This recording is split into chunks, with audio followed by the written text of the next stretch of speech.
Bonjour à tous, bienvenue sur Prajna. Cette vidéo correspond à une vidéo chapitre de ma rencontre avec Frère Fapliou. Aujourd'hui, on vit une situation très particulière puisque nous sommes confinés à cause d'un virus.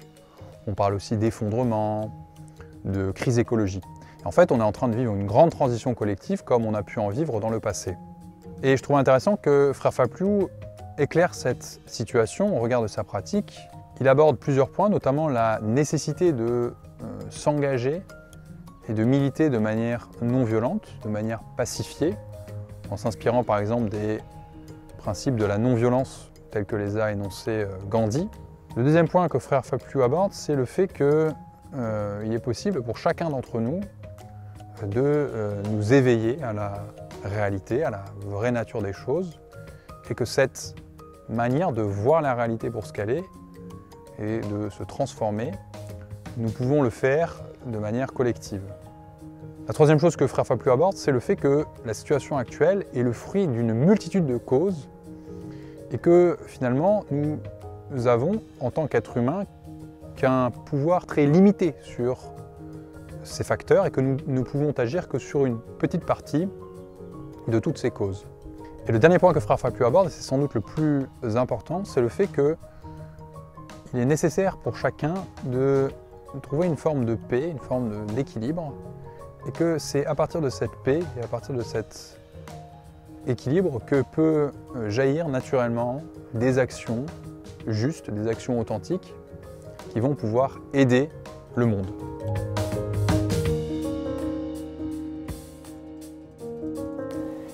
Ça, notre maître en a pas mal parlé avant qu'il soit malade. Disons que le monde aujourd'hui, bien sûr, tout le monde sait que il y a beaucoup de troubles, hein, et il y a la connexion Internet, il y a les médias sociaux, la connexion très rapide, 4G, 5G. Mais même les gens de Google ou de Facebook, ils se demandent ou de Apple, s'ils ont bien fait d'avoir inventé tous ces gadgets, puisque finalement, ça ne rapproche pas les hommes plus, ça n'aide pas plus à la communication dans la famille, entre parents et enfants, puisque chacun est sur son écran. Et donc ça aliène de plus en plus des gens. Puisque quand vous êtes face à l'écran, votre esprit n'est plus avec votre corps. Hein? Et c'est, comment dire, c'est quelque chose qui est... c'est dommage, surtout pour la génération, la jeune génération. Déjà, la petite enfance, ils commencent à être sur les tablettes, et comme ça. Donc, ça n'aide pas. Hein? Et le monde va toujours vers cette croissance qu'on croit infinie. Hein? Bon, heureusement, hein, il y a quand même des courants qui sont conscients et qui commencent à... il y a quand même, il faut voir les côtés positifs, c'est-à-dire qu'il y a des associations, il y a des efforts dans ce sens-là, dans le sens de protection de la planète, et les jeunes aussi, ils commencent à manifester pour la planète. Donc, ne restons pas sur ce tableau noir, mais regardons les choses positives. Hein. Et il y a de plus en plus de gens qui s'intéressent à la pleine conscience. Donc ça, c'est un côté positif. Hein. Mais le plus important, c'est comment un militant écologique pourrait militer, mais dans la non-violence, dans la bienveillance. C'est ça le plus important. C'est quand il milite, il ne faut pas qu'il milite par colère ou par désespoir. Hein? Et ça, j'admire beaucoup la voix de Gandhi, par exemple. Hein? C'est la lutte, mais la non-violence. Hein? La lutte non-violente. Donc, c'est très important que ceux qui sont éveillés à cette conscience pour la planète cultivent eux-mêmes la pratique, la pleine conscience, mais aussi en formant des groupes ou des communautés de pratique. Notre maître a dit que il a l'intuition que le Bouddha du XXIe siècle ne sera pas individuel. Il n'y aura pas un Bouddha qui va apparaître, mais il sera fait d'une communauté de Bouddha. Et chacun d'entre nous a cette capacité de s'éveiller. Hein? S'éveiller à la souffrance en nous et s'éveiller à la souffrance de la planète. Et donc, c'est la solution, c'est d'abord la pratique pour éveiller cette souffrance, éveiller cette conscience, mais en communauté. Et c'est seulement avec cette compréhension et cette compassion qu'on arrivera peut-être à faire changer les choses. Et notre maître a dit que même si on n'arrive pas à changer, mais on aura quand même la paix, c'est le plus important. Hein? Et parce qu'il dit que puisque l'enseignement bouddhiste dit que tout est impermanent, peut-être l'humanité est aussi impermanente. Donc il n'y a pas de raison que l'humanité soit permanente, soit quelque chose de permanent, puisque l'impermanence est un des piliers de l'enseignement bouddhique. Donc si on accepte que l'humanité est impermanente, ça peut nous aider aussi à avoir plus de paix. Mais ça ne veut pas dire qu'on sera inactif. Hein? Mais on militera ou on agira avec de la paix intérieure. Et c'est ça la base du militant conscient.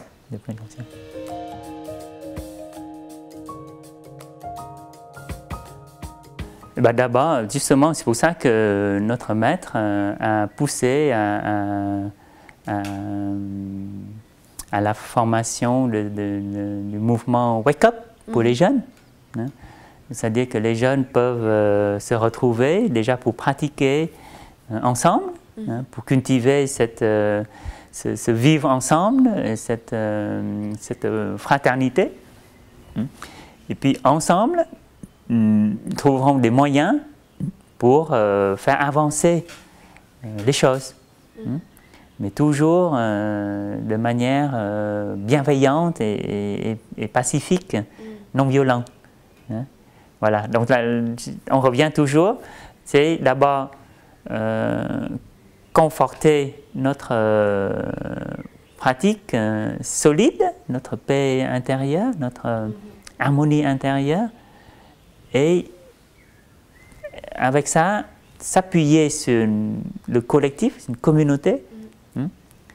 Et ce n'est qu'en communauté qu'on arrive à nager contre-courant, qu'on arrive à diffuser notre manière de vivre, notre message, de manière cohérente, pour faire tâche d'huile.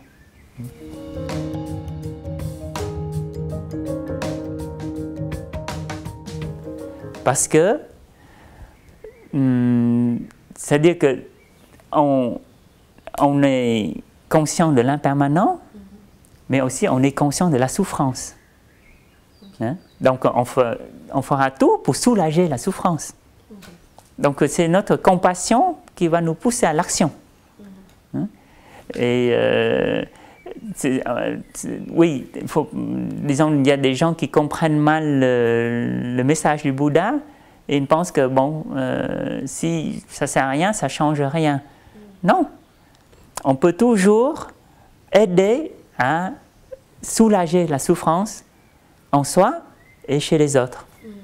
Mais on ne cherche pas, il y a la pratique qu'on appelle la pratique de non-poursuite. On ne vise pas forcément le résultat, l'obtention du résultat. On fait de notre mieux Mais il faut savoir lâcher prise. Donc lâcher prise ici, c'est lâcher prise l'idée de peut-être que l'humanité est permanente et que voyez, que on arrivera à sauver la planète. On fait de notre mieux, hein, avec de la manière la plus douce et la plus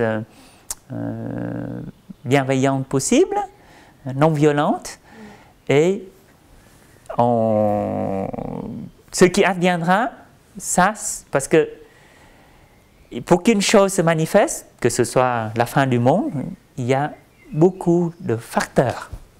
C'est toujours des conditions, une somme de conditions favorables ou défavorables, hein, pour qu'une chose se manifeste. Pour que toi tu te trouves ici et moi je me trouve là, il faut qu'une multitude, quand on regarde, il y a une multitude de facteurs. Hein. Donc, la fin du monde aussi, il y a une multitude de facteurs. Mais nous, on agit sur peut-être un des facteurs. Mais on ne sait pas quels sont les autres facteurs. C'est infini. On n'arrive pas à contrôler tout. Hein. Donc c'est pour ça qu'il faut agir, mais dans l'esprit du lâcher-prise, de non-poursuite, de l'obtention d'un résultat, parce que c'est le fait qu'on est attaché à un résultat, ça crée beaucoup de stress et de tension. Alors qu'on peut le faire de manière plus paisible. Et ça, c'est pas seulement pour cette cause-là, mais dans notre vie tous les jours. Et moi, j'en apprends tous les jours, hein, et il faut que je me rappelle tous les jours, enfin, souvent ça. Parce que bon, on est humain, on a aussi des idées, et qu'il faut qu'on arrive à certains résultats. Hein, mais c'est parce qu'on est éveillé qu'à temps partiel, on n'est que Bouddha à temps partiel, on n'est pas Bouddha. Mais c'est un entraînement de toute une vie. Et on peut retomber dans l'oubli, et après on remonte. Mais c'est grâce à la communauté qui fait qu'on ne tombe pas trop profond, trop loin. Hein. On a toujours un exemple. Oui, on a aussi des amis de pratique qui nous rappellent, qui nous soutiennent. Donc c'est pour ça que la devise du village du Prunier, c'est aller en Sangha comme une rivière. Aller ensemble, pratiquer ensemble une rivière. Voilà, j'espère que cette vidéo vous a éclairé. Je vous rappelle que vous pouvez voir la rencontre en intégralité sur la chaîne YouTube de Prajna. Vous pouvez également écouter cette vidéo en format audio sur Spotify. La semaine prochaine, je publierai une nouvelle vidéo avec un nouvel intervenant. Je vous souhaite donc de passer un très bon week-end.